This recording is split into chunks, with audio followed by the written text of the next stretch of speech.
Good evening मेरे प्यारे बच्चों, मैं हूं आपकी बायोलॉजी एजुकेटर पूजा मैम। आप सभी बच्चों का गोल एकेडमी क्लास में बहुत बहुत स्वागत है बच्चों। तो जैसा कि बच्चों हमारा लेक्चर 3 बहुत अच्छी तरीके से कंप्लीट हो चुका था। आज बच्चों हम लोग लेक्चर 4 स्टार्ट करने वाले हैं। लेक्चर 4 में हम लोग आधा पोर्शन कह सकते हो बच्चों, जो मादा जनन तंत्र हमने लेक्चर 3 में कंप्लीट किया था उसका आधा पोर्शन बच्चों आज हम कंप्लीट करने वाले हैं। दो टॉपिक हमारे पास बचे हुए थे बच्चों। एक टॉपिक था हमारा मादा बाह्य जननेंद्रिय और दूसरा था स्तन ग्रंथि। ठीक है बच्चों, तो हम कह सकते हैं कि आज जो हमारा बचा हुआ हिस्सा था मादा जनन तंत्र का वो कंप्लीट करने वाले हैं बच्चों। और आज का लेक्चर भी बहुत ही ज्यादा इंपॉर्टेंट होने वाला है। तो बिना किसी देरी के बच्चों लेक्चर को स्टार्ट करते हैं, पर उससे पहले आप पेन कॉपी लेकर मेरे साथ बैठ जाइए ताकि जो भी पॉइंट्स आपको हम बताएं वो आप तुरंत मेरे साथ नोट करते चलो। ठीक है बच्चों, तो लेक्चर को स्टार्ट करते हैं। सबसे जो पहला टॉपिक है बच्चों वो हमारे पास क्या है बच्चों, योनि। ठीक है, मादा की जो बाह्य जननेंद्रिय होती है उसे हम लोग बच्चों योनि कहते हैं। जो बाहरी भाग होता है जिसके द्वारा जो शुक्राणु होते हैं वो मादा जनन तंत्र में प्रवेश करते हैं। ठीक है, मादा भाग में कह सकते हैं प्रवेश करते हैं। ठीक है बच्चों, तो हम योनि के बारे में आज पढ़ेंगे। दूसरा सहायक ग्रंथि भी टॉपिक आज हम कंप्लीट करने वाले हैं, इसलिए हमने आपसे पहले ही बोला था बच्चों आज का लेक्चर बहुत ही ज्यादा इंपॉर्टेंट होने वाला है बच्चों। ठीक है, तो स्टार्ट करते हैं। सबसे पहले योनि के बारे में पढ़ते हैं। तो जैसा कि बच्चों हमने मादा जनन तंत्र आपको बताया था, उसकी संरचना बताई थी, यहाँ भी आपको हम थोड़ा सा बता देते हैं। जैसे कि बच्चों ये संरचना किसकी है, ये संरचना बच्चों मादा जनन तंत्र की। ठीक है बच्चों, ये जो संरचना आपकी दी गई है किसकी है बच्चों, ये गर्भाशय की है।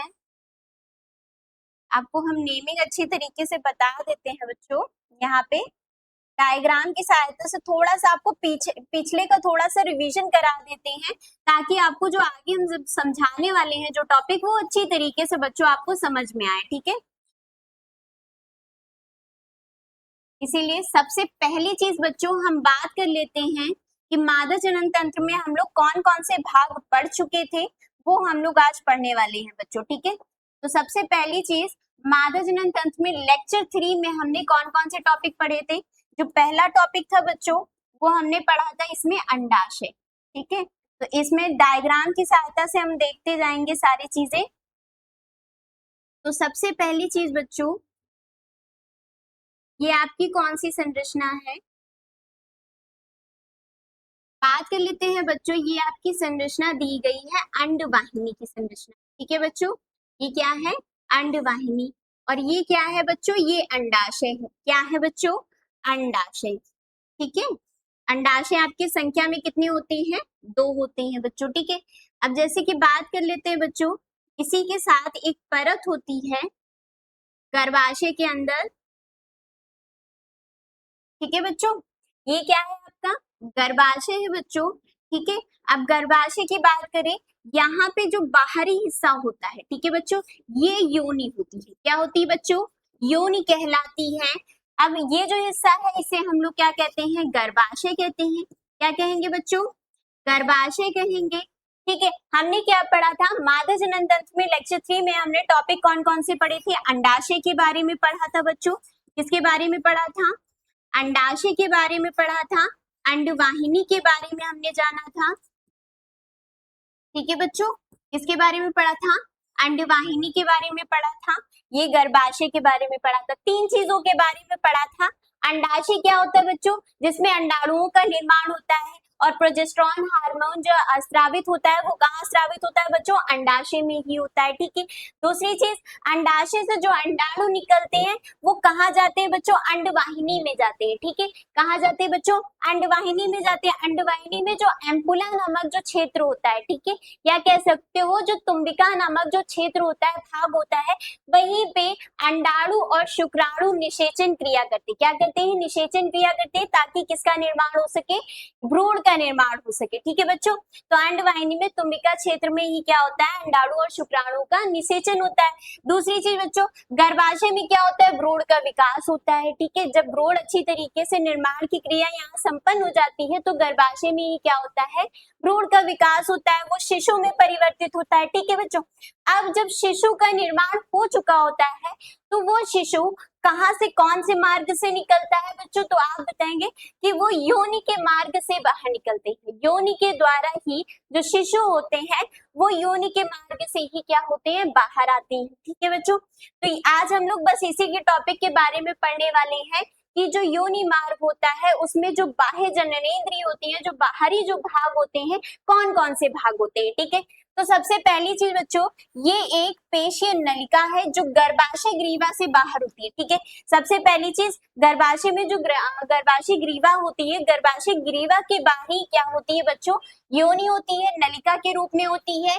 ये मैथुन के दौरान वीर्य प्राप्त करने और जन्म नाल के रूप में कार्य करती है। दो कार्य होते हैं इसके, एक तो ये जन्म नाल का कार्य करती है, यानी कि जो शिशु होता है उसको बाहर लाने का कार्य करती है। दूसरी जो मैथुन की क्रिया होती है उसमें वीर्य को प्रवेश कराना, या कह सकते हो शुक्राणु, जो वीर्य होता है उसी में क्या पाए जाते हैं, शुक्राणु पाए जाते हैं। तो शुक्राणु को प्रवेश कराने का जो मार्ग होता है वो कौन सा मार्ग होता है बच्चों, योनि होता है। ठीक है, तो इसको हम थोड़ा सा, इसकी जो बाह्य जननेंद्रिय होती है उसको हम लोग भगवाल्व कहते हैं। ठीक है, कह सकते हो कि बच्चों उसे हम लोग क्या कहते हैं, वाल्व कहते हैं। क्या कहते हैं, वाल्वा कहते हैं। ठीक है, तो वही संरचना आज हम लोग देखेंगे बच्चों। तो सबसे पहली चीज बच्चों, यहाँ पे डायग्राम बना लेते हैं। डायग्राम से ये सारी चीजें क्लियर होंगी अच्छी तरीके से। मेरे साथ आप भी डायग्राम की प्रैक्टिस करते जाइए, क्योंकि डायग्राम अगर आपका क्लियर हो गया तो सारी चीजें अच्छी तरीके से क्लियर हो जाएंगी। नेमिंग तभी क्लियर होती है जब डायग्राम क्लियर होता है। ठीक है बच्चों, तो सबसे पहली चीज आप बाह्य जननेंद्रिय में याद रखिएगा कि ये जो छिद्र होता है, ठीक है, जो कह सकते हो रिब साइड में, ठीक है, रिब साइड में, मादा के रिब साइड में जो छिद्र उपस्थित होता है उसे हम लोग गुदा कहते हैं। क्या कहते हैं बच्चों, गुदा कहते हैं। ये ऐसा छिद्र है जिसके द्वारा मल क्या होता है, बाहर निकलता है। ठीक है, मादा में उपस्थित रिब केज की साइड में, रिब में उपस्थित जो छिद्र होता है उस छिद्र का कार्य क्या होता है कि मल को बाहर निकालना। मल को बाहर निकालने का कार्य किसका होता है, गुदा का होता है। ठीक है, अब यहाँ पे देखो, आप एक संरचना देख रहे होगे, गद्दीनुमा जो संरचना दिख रही है, इस संरचना को हम लोग क्या बोलेंगे बच्चों, ये संरचना कैसी है आपकी, इस संरचना को आप लोग कहोगे,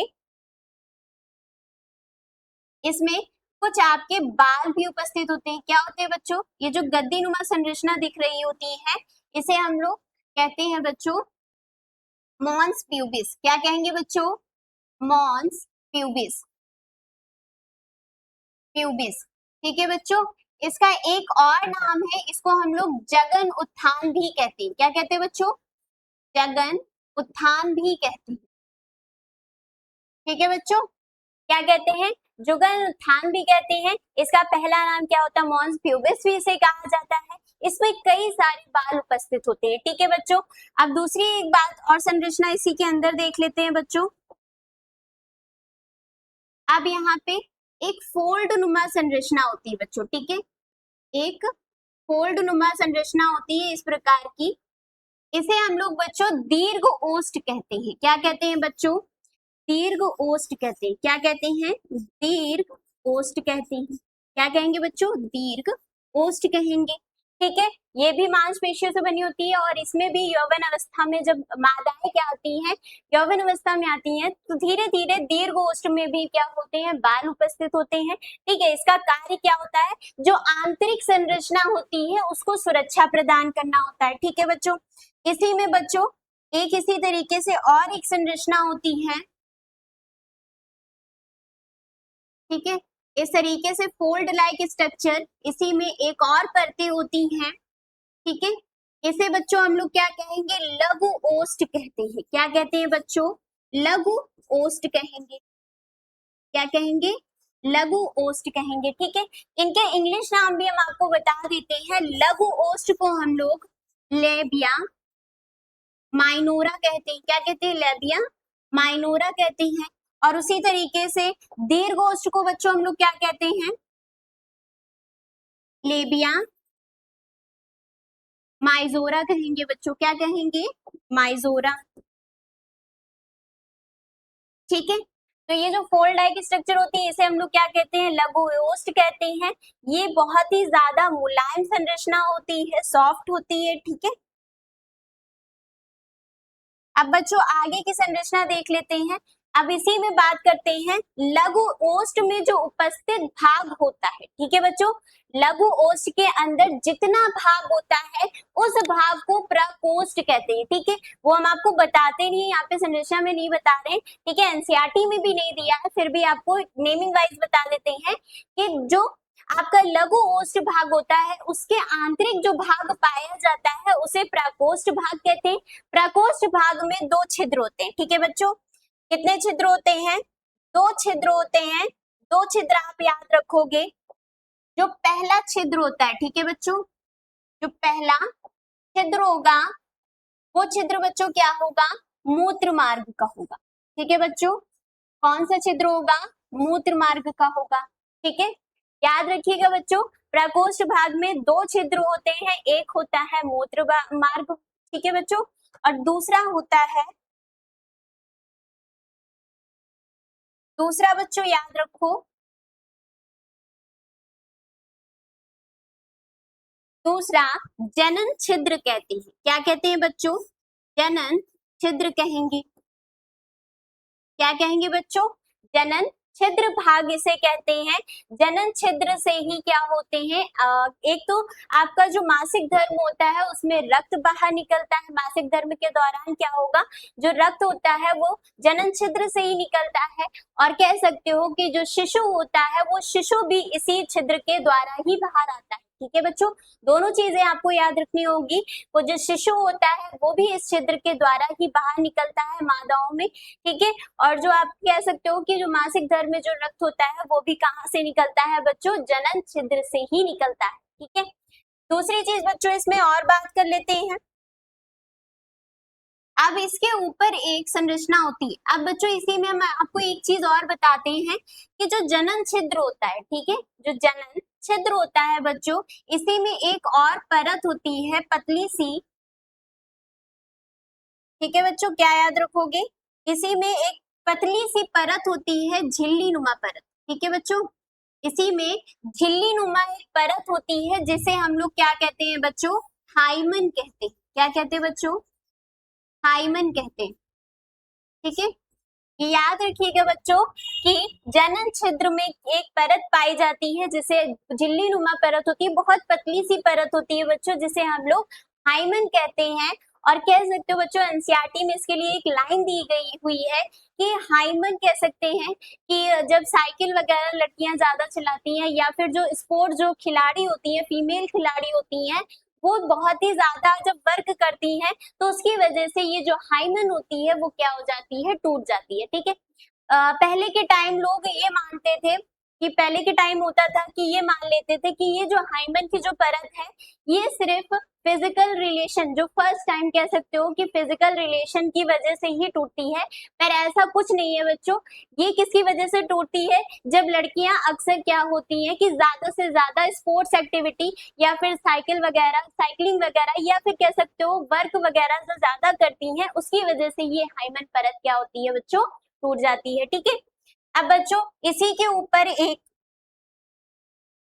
कह सकते हैं बच्चों, इसी के ऊपर एक और परत पाई जाती है जिसमें लघु ओष्ठ दोनों आकर मिलते हैं। ठीक है, ऐसी संरचना जिसमें लघु ओष्ठ आकर दोनों आकर कहा मिल जाते हैं वो संरचना क्या कहलाती है बच्चों? क्लाइटोरिस कहलाती है। क्या कहलाती है बच्चों? क्लाइटोरिस कहलाती है। क्या कहोगे बच्चों? क्लाइटोरिस कहोगे। और इसका एक दूसरा नाम होता है भग्न सेप। क्या होगा बच्चों? भग्न सेप। ठीक है, इनका कार्य बस इतना ही है बच्चों कि ये आंतरिक संरचना को सुरक्षा प्रदान करती हैं। लघु ओष्ठ दीर्घ ओष्ठ इनका कार्य होता है कि जो आंतरिक जो संरचनाएं हैं उनको सुरक्षा प्रदान करना होता है। ठीक है बच्चों, तो यही आपकी योनि की संरचना है। संरचना में आपको याद रखना होगा कि एक गद्दीनुमा संरचना होती है जिसे हम लोग मोन्स प्यूबिस कहते हैं या फिर जगन उत्थान भी कहते हैं बच्चों। ठीक है, अब बात कर लेते हैं कि जो आपकी ये छिद्र पाया जाता है, टोटल कितने होते हैं मादाओं में? 3 छिद्र होते हैं।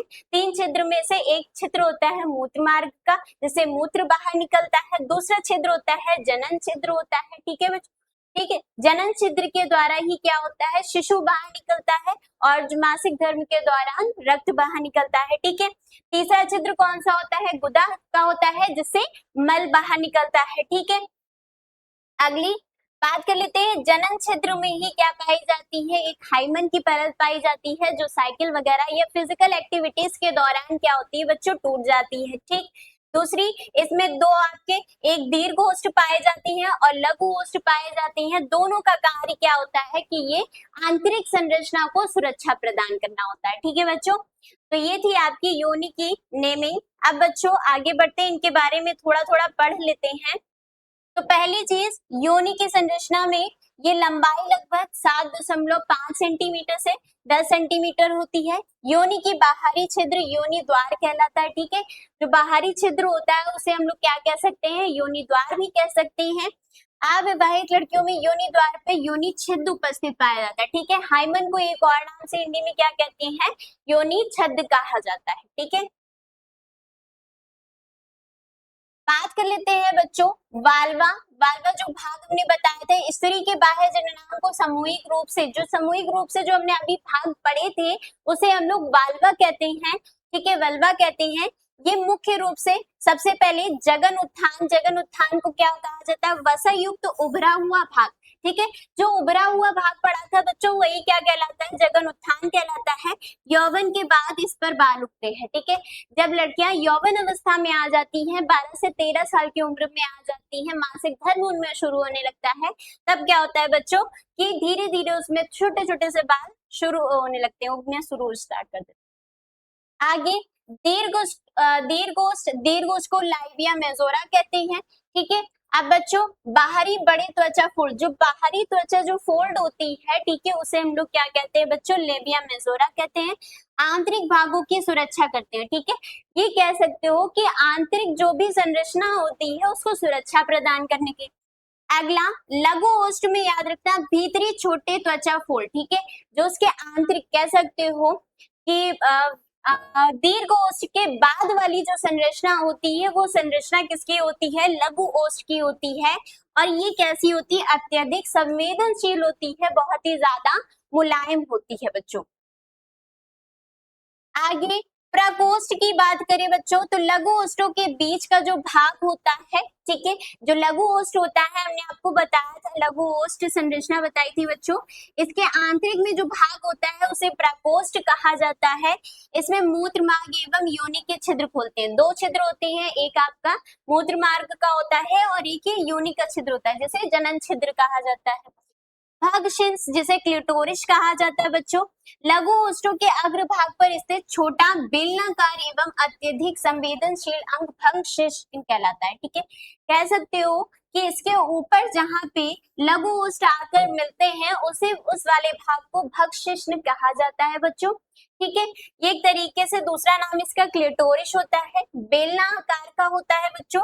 ठीक है, और दूसरी चीज पुरुष के शिश्न के समान ये उत्थानशील ऊतक से बना होता है। ठीक है, कह सकते हो कि जो शिश्न आपके नर में पाया जाता है उसी तरीके से मादा में भी होता है, पर वो अविकसित रूप से होता है। ठीक है, उसी की वजह से ही क्या कुछ हार्मोन्स होते हैं जिसकी वजह से शिश्न क्या होता है? नर में उपस्थित होता है। और उस मतलब कार्य क्या है? दोनों के सेम है, पर कह सकते हैं कि जो भग शिश्न है वो एक तरीके से अनुपस्थित होता है, उसमें कह सकते हैं पूरी तरीके से विकसित उसमें नहीं होता है मादाओं में। ठीक है, आगे बात करते हैं बच्चों। अगला कार्य क्या होता है? संभोग का मार्ग होता है। कह सकते हैं कि जो आपका शिश्न होता है, शिश्न के अंदर ही क्या होते हैं? उपस्थित शुक्राणु होते हैं। शिश्न के अंदर ही क्या होते हैं? मूत्र मार्ग के द्वारा क्या आते हैं? शुक्राणु। शुक्राणु किस में पाए जाते हैं? वीर्य में पाए जाते हैं। ठीक है, किस में पाए जाते हैं? शुक्राणु शुक्राणु किसके माध्यम से आता है? वीर्य के माध्यम से आता है। किसके माध्यम से आता है? वीर्य के माध्यम से आता है। और कहाँ उपस्थित होता है? मूत्र मार्ग में उपस्थित होता है। मूत्र मार्ग के ऊपर की जो संरचना होती है उसे क्या कहते हैं? शिश्न। तो कह सकते हो कि जब शिश्न योनि द्वार में प्रवेश करता है, ठीक है, तो वहां से शुक्राणुओं का स्रावित होता है और शुक्राणु कहाँ प्रवेश कर जाते हैं? योनि में प्रवेश कर जाते हैं। ठीक है बच्चों, तो ये एक तरीके से संभोग का मार्ग है। मासिक धर्म में रक्त का मार्ग भी होता है इसमें, ठीक है, जनन छिद्र के द्वारा ही क्या होता है? रक्त बाहर निकलता है। प्रसव के समय शिशु का मार्ग, ठीक है, जो प्रसव पीड़ा होती है, जब शिशु बाहर आने को होता है, उस अवस्था में जो शिशु बाहर निकलता है वो कहाँ से निकलता है? जनन छिद्र से ही निकलता है। ठीक है बच्चों, तो ये था आपका योनि का टॉपिक बच्चों। अब हम पढ़ने वाले हैं बहुत ही ज्यादा इम्पोर्टेंट टॉपिक, कह सकते हो बच्चों कि ये एक तरीके से शिशु को अपनी माता के साथ जोड़ता है। ठीक है, शिशु को अपनी माता के साथ, जो पहला भोजन कह सकते हो, जो पहला भोजन होता है जब शिशु जन्म लेता है, तो जो पहला भोजन होता है वो पहला भोजन किसके द्वारा मिलता है? माता के द्वारा मिलता है। ठीक है, माता की स्तन ग्रंथि से जो पहला जो दूध स्रावित होता है बच्चों, वो पहला भोजन होता है किसके लिए? शिशु के लिए होता है। ठीक है, इसीलिए बहुत ही ज्यादा माता को महत्व दिया गया है हमारे संसार में, कि माता क्या होती है? सबसे पहले क्या करती है? 9 महीने अपने 9 महीने कह सकते हो बच्चों कि 9 महीने वो पहले पेट में रखती, फिर उसके बाद प्रसव पीड़ा को झेलती है, फिर उसके बाद अपने जो पोषण का जो कार्य होता है, पोषण का कार्य भी उसके हाथ में ही आता है बच्चों। ठीक है, तो सबसे आज इम्पोर्टेंट टॉपिक पढ़ने वाले हैं, तो जो हम कह सकते हैं जो पहला भोजन होता है वो बच्चों स्तन ग्रंथियों के द्वारा शिशु को मिलता है। ठीक है, स्तन ग्रंथियां जो माताओं में उपस्थित होती है, जो पहला भोजन होता है वो कहाँ से मिलता है? स्तन ग्रंथियों के द्वारा में। स्तन ग्रंथियों में क्या निर्मित होता है? दूध निर्मित होता है, जिसके द्वारा शिशु क्या करते हैं? अपना पोषण या फिर उनका विकास होता है बच्चों। ठीक है, तो इसी तरीके से सबसे पहले इसकी संरचना को पढ़ते हैं। ठीक है, तो सबसे पहली चीज यहाँ आप देख सकते हो मांसपेशियों से बनी हुई संरचना है। ठीक है, तो सबसे पहले नेमिंग बच्चों बात करते हैं, ये क्या है? ये पसलियां हैं बच्चों, क्या है? पसली है। ठीक है, और जो स्तन ग्रंथि होती है वो कहाँ उपस्थित होती है? वक्ष भाग में उपस्थित होती है। ठीक है, मादाओं में कहाँ उपस्थित होती है? वक्ष भाग में उपस्थित होती है बच्चों। ठीक है, और बात कर लेते हैं, ये जो संरचना दी गई है ये क्या है? वसा ऊतक है। क्या है बच्चों? वसा ऊतक है। ठीक है बच्चों, ये देखो बहुत सारी आपको ये संरचना दिख रही होगी, ये क्या है? वसा ऊतक है। ठीक है, स्तन ग्रंथियां, हम आपको एक चीज पॉइंट बता दें कि ये नर में भी उपस्थित होती हैं और मादाओं में भी उपस्थित होती हैं। नर में बात करें तो अल्प विकसित होती है, मतलब पूरी तरीके से इनका विकास नहीं हुआ होता है। मादाओं में क्या होती है? विकसित रूप से, क्योंकि इसमें कौन सा हार्मोन पाया जाता है? प्रोजेस्टेरॉन हार्मोन उपस्थित होता है। ठीक है बच्चों, मादाओं में क्या होता है? प्रोजेस्टेरॉन नामक हार्मोन का स्रावण होता है, जिसकी वजह से स्तन ग्रंथियां कैसी होती हैं? विकास लेती, इनका विकसित रूप से उपस्थित होती है। ठीक है, तो दूसरी चीज हमने इसकी नेमिंग बता दी थी, वसा ऊतक होती है। यहाँ पे आपको कई सारी पालियां दिख रही होंगी बच्चों। ठीक है, क्या दिख रही होंगी? कई सारी आपको यहाँ पे पालियां दिख रही होंगी। ये जो इनको हम लोग क्या कहते हैं बच्चों? स्तन पाली। क्या कहते हैं बच्चों? स्तन पाली कहते हैं। और इसके बारे में याद रखिएगा बच्चों, जो स्तनपाली होती हैं वो 10 से 15 उपस्थित होती। कितनी उपस्थित होती हैं? 10 से। स्तन ग्रंथियों में हमेशा याद रखिएगा कि जो स्तनपाली होती है वो कितनी? 10 से 15 उपस्थित होती हैं। अब बात करते हैं बच्चों, ये आपको जो संरचना दिख रही होंगी समूह में, इन संरचनाओं को हम लोग क्या कहते हैं बच्चों? कूपिका कहते हैं। क्या कहते हैं बच्चों? इन्हें हम लोग स्तन कूपिका कहते हैं। क्या कहते हैं बच्चों? स्तन कूपिका कहते हैं। ठीक है बच्चों, क्या कहेंगे? स्तन कूपिका कहेंगे। स्तन कूपिका समूह में एक तरीके से है। दूसरी चीज यहाँ पे बता दें, जो दुग्ध का निर्माण होता है बच्चों, वो दुग्ध का निर्माण कहाँ होता है? स्तन कूपिकाओं में ही होता है। ठीक है बच्चों, जो दूध का निर्माण होता है, दूध का निर्माण बच्चों कहाँ होता है? स्तन कूपिकाओं में होता है। ठीक है बच्चों, स्तन कूपिकाओं में क्या होता है? दूध का निर्माण होता है। कौन से हार्मोन की वजह से? प्रोलैक्टिन हार्मोन की वजह से। कौन से हार्मोन की वजह से? प्रोलैक्टिन हार्मोन की वजह से। ठीक है बच्चों, याद रखिएगा, प्रोलैक्टिन हार्मोन की उपस्थिति की वजह से ही दूध का निर्माण होता है। और कहाँ होता है बच्चों? स्तन कूपिका में होता है। दूसरी चीज बच्चों यहाँ पे बात कर लेते हैं, ये आपको कुछ वाहिनी दिख रही होंगी। ठीक है बच्चों, इन्हें हम लोग कहते हैं स्तन वाहिनी। ठीक है बच्चों, ये आपको संरचना दिख रही होगी, कुछ वाहिनियां दिख रही होंगी, इन्हें स्तन वाहिनी कहते हैं। क्या कहते हैं बच्चों? स्तन वाहिनी। यहाँ पे आपको हम बताते हैं। ठीक है, सबसे पहली चीज बात कर लेते हैं यहाँ पे, तो इसे हम लोग क्या कहते हैं बच्चों? स्तन वाहिनी कहते हैं। इन्हीं के द्वारा जो दुग्ध होता है वो आगे स्त्रावित होता है। ठीक है बच्चों, जो स्तन कोशिकाओं में दूध का जो निर्माण होता है बच्चों, वो स्तन वाहिनियों के द्वारा आगे जाता है। अब बच्चों ये बात कर लेते हैं, ये है एम्पुला रीजन बच्चों। ठीक है, ये है बच्चों एम्पुला। ठीक है, एम्पुला में ही क्या होता है? दूध का कह सकते हो, दूध जो संचित रूप से रखा होता है, संचित रूप से उपस्थित होता है, वो कहाँ होता है? एम्पुला भाग में होता है। पहले स्तन कोशिकाओं में दूध का निर्माण होगा, प्रोलैक्टिन हार्मोन की सहायता से स्तन वाहिनियों के द्वारा वो कहाँ जाएगा? एम्पुला भाग में। एम्पुला भाग में समय के साथ क्या होता है? संचित रहता है दूध। अब यहाँ पे हम बात कर लेते हैं, ये आपकी, ठीक है बच्चों, ये क्या है?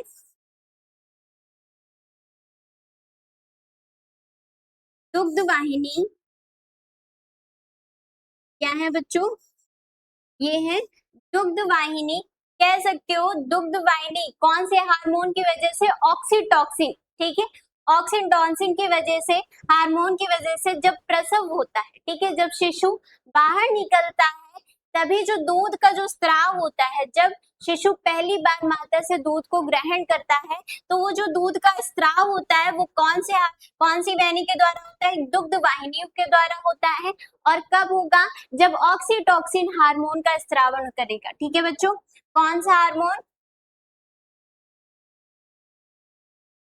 तो आपको नेमिंग याद रखनी होगी, ऑक्सीटोसिन। ऑक्सीटोसिन।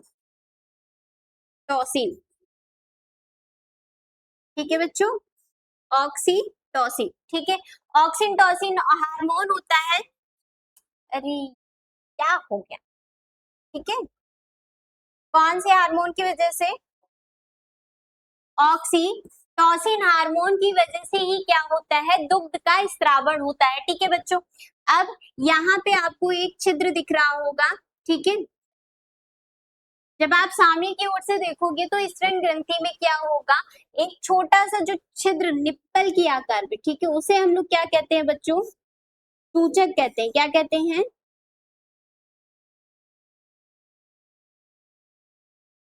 सूचक कहेंगे, या फिर उसको हम लोग स्तनार्घ कहते हैं। स्तनार्घ कहते हैं बच्चों। क्या कहेंगे? स्तनार्घ कहते हैं। ठीक है, स्तनार्घ के आसपास एक काले रंग का जो घेरा होता है बच्चों, कह सकते हो, यहीं पे क्या होता है? स्तनार्घ के आसपास का जो भाग होता है वो काले रंग का जो घेरा होता है, उसको हम लोग बच्चों क्या कहेंगे? एरियोला कहते हैं। क्या कहते हैं बच्चों? एरियोला। ठीक है बच्चों, जो स्नार्ग के आसपास जो काले रंग का जो घेरा भाग होता है उसे हम लोग क्या कहते हैं? एरियोला कहते हैं। और स्तन ग्रंथियां जो मादाओं में उपस्थित होती हैं वो एक जोड़ी में उपस्थित होती है। ठीक है, वक्ष भाग में पाई जाती है, पसलियां पाई जाएंगी। ठीक है, जो दुग्ध का निर्माण होता है वो कहाँ होता है बच्चों? सबसे पहले जो दूध बनेगा वो कहाँ बनेगा? स्तन कोशिकाओं में बनेगा। कौन से हार्मोन की सहायता से? प्रोलैक्टिन हार्मोन की सहायता से। वो दूध कहाँ जाता है? स्तन वाहिनियों में जाता है। ठीक है बच्चों, फिर उसके बाद एम्पुला में एम्पुला में वो संचित रहता है जब तक प्रसव ना हो जाए। ठीक है, फिर उसके बाद ऑक्सीटोसिन की हार्मोन की वजह से दुग्ध स्रावण होता है, ठीक है। कहाँ से? दुग्ध वाहिनियों के द्वारा, और दुग्ध वाहिनियों से फिर कहा जाएगा स्तनार्ग में। स्तनार्ग की सहायता से क्या होता है, जो दूध होता है वो शिशु को प्राप्त होता है, ठीक है बच्चों। और वसा यूतक समय के साथ साथ क्या होता है कि बढ़ता रहता है, जैसे जैसे मादाएं क्या होती रहती हैं, बढ़ती रहती हैं, विकसित होती रहती है, उसी तरीके से जो वसा ऊतक होता है वो क्या होता रहता है, बढ़ता रहता है। और स्तन ग्रंथियों का क्या होता रहता है बच्चों, विकास होता रहता है, ठीक है। अब एक एक करके चलते हैं, इनको डिटेल में अच्छी तरीके से पढ़ते हैं। तो जैसा कि बच्चों स्तन ग्रंथियां सभी मादा स्तन ग्रंथियों की विशेषता है। ये ग्रंथिल ऊतक और वसा से बनी होती है, ठीक है। किनसे बनी होती है? वसा से बनी होती है और ग्रंथिल ऊतक से बनी होती है। प्रत्येक स्तन का ग्रंथि ऊतक 15 से 20 स्तन पालियों में विभक्त होता है, ठीक है बच्चों। ये जो पालियां होती है, ये पालियां कितनी होती है? 15 से 20 पालियों में होती है, ठीक है बच्चों। कितनी होती है? 15 से 20 पालियों में बनी होती है। दूसरी चीज बच्चों, इन पालियों में कोशिकाओं के गुच्छे होते हैं जिन्हें कूपिका कहते हैं, ठीक है। जो बच्चों यहाँ पे संरचना आपको दिख रही होगी, ये जो गुच्छे नुमा संरचना है, ये संरचना किसकी है बच्चों? कूपिका की। किसकी है बच्चों? कूपिका इन्हें कहते हैं। कूपिकाओं की कोशिकाओं से दूध स्रावित होता है जो कूपिकाओं की गुहा में संग्रहित होता है, ठीक है। कह सकते हो कि यहाँ पे दूध क्या होता है? संग्रहित रहता है, ठीक है। कोशिकाओं में निर्माण होता है और आगे चल के कोशिकाओं की जो गुहा होती है उसमें संग्रहित रहता है। दूध स्तन ग्रंथियां से होता हुआ स्तन वाहिनी और फिर लेक्टिफेरस वाहिनी के माध्यम से बाहर निकलता है। यहाँ पे लेक्टिफेरस वाहिनी की मतलब है बच्चों दुग्ध वाहिनी, ठीक है बच्चों। यहाँ पे दुग्ध वाहिनी की बात हो रही है बच्चों। सिंपल सी चीज आपको याद रखनी होगी, कूपिकाओं में दुग्ध का निर्माण होता है, फिर वो स्तन ग्रंथियों में, स्तन कह सकते हो वाहिनियों में जाता है, स्तन वाहिनियों में जाके वो बच्चों एम्पुला में पहुंचता है। एम्पुला से फिर उसके बाद दुग्ध वाहिनियों के द्वारा क्या होता है? दुग्ध बाहर निकल जाता है बच्चों। कार्य क्या होता है बच्चों, कि जो कार्य बात कर लेते हैं, प्रसव के बाद दूध का निर्माण करती है, ठीक है। स्तन ग्रंथियों का कार्य क्या होता है? जब प्रसव की क्रिया संपन्न हो जाती है तो बच्चों को जो भोजन मिलता है, जो शिशु को जो भोजन चाहिए होता है प्रथम अवस्था में, जब वो एक तरीके से कह सकते हो प्रारंभिक अवस्था में होते हैं जब शिशु, तो उनको जो भोजन चाहिए होता है वो भोजन किसके द्वारा मिलता है? मादाओं के द्वारा मिलता है। मादाओं के जो स्तन ग्रंथि में जो दूध उपस्थित होता है उसके द्वारा मिलता है। तो हम कह सकते हैं कि जो प्रसव होती है, प्रसव के बाद ही क्या होता है? दूध का निर्माण होता है, नवजात शिशु को पोषण प्रदान करती है, ठीक है। कह सकते हो जो पोषण प्रदान करने का कार्य होता है वो किसके द्वारा होता है? स्तन ग्रंथियों के द्वारा होता है। अब बच्चों कुछ महत्वपूर्ण तत्व इसमें आपको याद रखने होंगे। तो जैसा कि पहला बच्चों, पहला जो दूध होता है उसे हम लोग क्या कहते हैं? कोलेस्ट्रम कहते हैं, ठीक है बच्चों। जो पहले प्रसव प्रथम जो अवस्था होती है उसमें जो पहला जो दूध बच्चा जो पीता है उसे हम लोग कहते हैं? कोलेस्ट्रम कहते हैं, ठीक है। जो पहला दूध का स्रावण होता है उसे हम लोग क्या कहते हैं बच्चों? कोलेस्ट्रम कहते हैं। दूध का स्रावण अग्र पीयूष ग्रंथि के प्रोलैक्टिन और ऑक्सीटोसिन। आपको इसी यहाँ पे इस टॉपिक में 3 हार्मोन याद रखने होंगे बच्चों। 3 हार्मोन कौन कौन से होंगे? पहला आपको प्रोजेस्टेरॉन याद रखना होगा, प्रोजेस्टेरॉन, ठीक है बच्चों, प्रोजेस्टेरॉन, ठीक।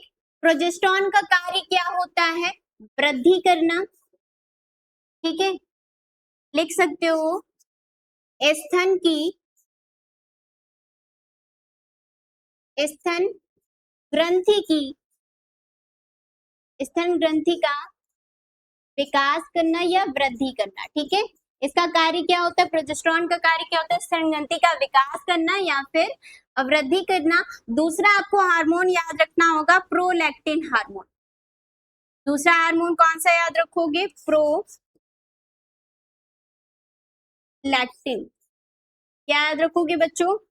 प्रोलैक्टिन हार्मोन याद रखोगे। प्रोलैक्टिन हार्मोन क्या करता है? दूध निर्माण करता है। क्या करता है बच्चों? दूध का निर्माण करता है। ठीक है बच्चों। तीसरा आपको ऑक्सीटॉक्सिन हार्मोन याद रखना होगा। तीसरा क्या याद रखोगे? ऑक्सीटोसिन।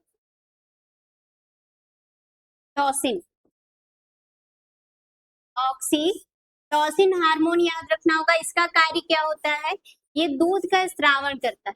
क्या करता है? दुग्ध का स्रावण करता है। ठीक है बच्चों, 3 हार्मोन्स आपको यहाँ पे याद रखने होंगे। ठीक है, आगे एस्ट्रोजन, प्रोजेस्टेरॉन, प्रोलैक्टिन एवं काय वृद्धि हार्मोन की उपस्थिति में स्तन विकास, मतलब और भी होते हैं पर मेनली आपको क्या याद रखने होंगे? ये 3 हार्मोन्स आपको याद रखने होंगे बच्चों। अगली बच्चों, इसमें सहायक ग्रंथियों में एक तो स्तन ग्रंथि होती है, दूसरी आपको ग्रंथि याद रखनी होगी बार्थोलीन ग्रंथि। ठीक है, दूसरी ग्रंथि कौन सी याद रखनी होगी? बार्थोलीन ग्रंथि। इसका कार्य क्या होता है? योनि छिद्र के दोनों ओर स्थित एक ग्रंथि। ठीक है, हम कह सकते हैं बच्चों, यहाँ पे हम आपको बता देते हैं, डायग्राम में ही हम आपको बता देते हैं कि जो योनि छिद्र होता है बच्चों, ठीक है, योनि छिद्र के ही पीछे क्या होती है? उपस्थित होती हैं, योनि छिद्र में ही क्या उपस्थित होती है बच्चों? बार्थोलीन ग्रंथि उपस्थित होती है। कौन सी उपस्थित होती है? बार्थोलीन ग्रंथि बच्चों। ठीक है, बार्थोलीन एक ऐसी ग्रंथि है बच्चों जो नर में भी उपस्थित होती है और कह सकते हो मादा में भी उपस्थित होती है बच्चों। ठीक है, बार्थोलीन एक ऐसी ग्रंथि है जो नर में भी उपस्थित होगी और बच्चों किस में उपस्थित होगी? मादा में भी उपस्थित होती है। ठीक है, जो कार्य नर में होता है उसी प्रकार मादाओं में वही कार्य क्या होगा? बार्थोलीन ग्रंथि का होगा। पहला तो सलेष्म का स्त्राव करना। ठीक है, जिस तरीके से नर में बार्थोलीन का कार्य क्या था कि वो सलेष्म स्राव करता है, ठीक है, तरल पदार्थ का श्रावण करता है, उसी तरीके से इसमें भी तरल पदार्थ का श्रावण करेगा। योनि को नव एवं चिकना बनाती है। ठीक है, तीसरा स्नेहक संभोग के समय घर्षण को कम करती है। ठीक है, मतलब एक तरीके से कह सकती हो कि ये स्नेहक के रूप में कार्य करती है। कौन से रूप में कार्य करेगी? स्नेहक के रूप में कार्य करती है, स्नेहक के रूप में कार्य करती है। ठीक है बच्चों, स्नेहक के रूप में कार्य करती है। ठीक, तो ये थी आपकी बार्थोलिन ग्रंथि। ठीक है, सारी ग्रंथि कंप्लीट हो गई और आज से ही बच्चों आपका जो मादा जनन तंत्र था वो पूरी तरीके से कंप्लीट हो चुका है। टॉपिक जो भी उसमें पार्ट थे, जो भी भाग थे, वो कंप्लीट हो गए हैं बच्चों। ठीक है, और दूसरी चीज, अगर आपको और भी क्लासेस अच्छे तरीके से अटेंड करनी है, ठीक है, करना भी चाहिए, बहुत जरूरी है, क्योंकि बायो ही इंपॉर्टेंट सब्जेक्ट ही है और भी बाकी सारे इंपॉर्टेंट सब्जेक्ट को लेकर चलोगे, फिजिक्स, केमिस्ट्री, ये सब भी अगर आप टाइमली अच्छी तरीके से पढ़ोगे तो ही आप टॉपर की लिस्ट में बच्चों भागो, टॉपर की लिस्ट में आगे बढ़ोगे। ठीक है, तो आप इस नंबर पे कांटेक्ट कर सकते हो, अपना नेम, क्लास, ठीक है, और कहाँ से बिलोंग करते हो, ताकि आपकी बाकी क्लासेस की टाइमिंग आपको पता चल जाए। चैनल में नए हो तो सब्सक्राइब कर लो बच्चों। ठीक है, और आगे लेक्चर हमारा अंडाशय के अनुप्रस्थ काट होने वाला है, तो उसे भी अटेंड कर लीजिएगा बच्चों। ठीक है, और लास्ट तक आप वीडियो में बने रहे तो बहुत बहुत ज्यादा थैंक यू बच्चों। मिलते हैं अगले लेक्चर में। राधे राधे बच्चों।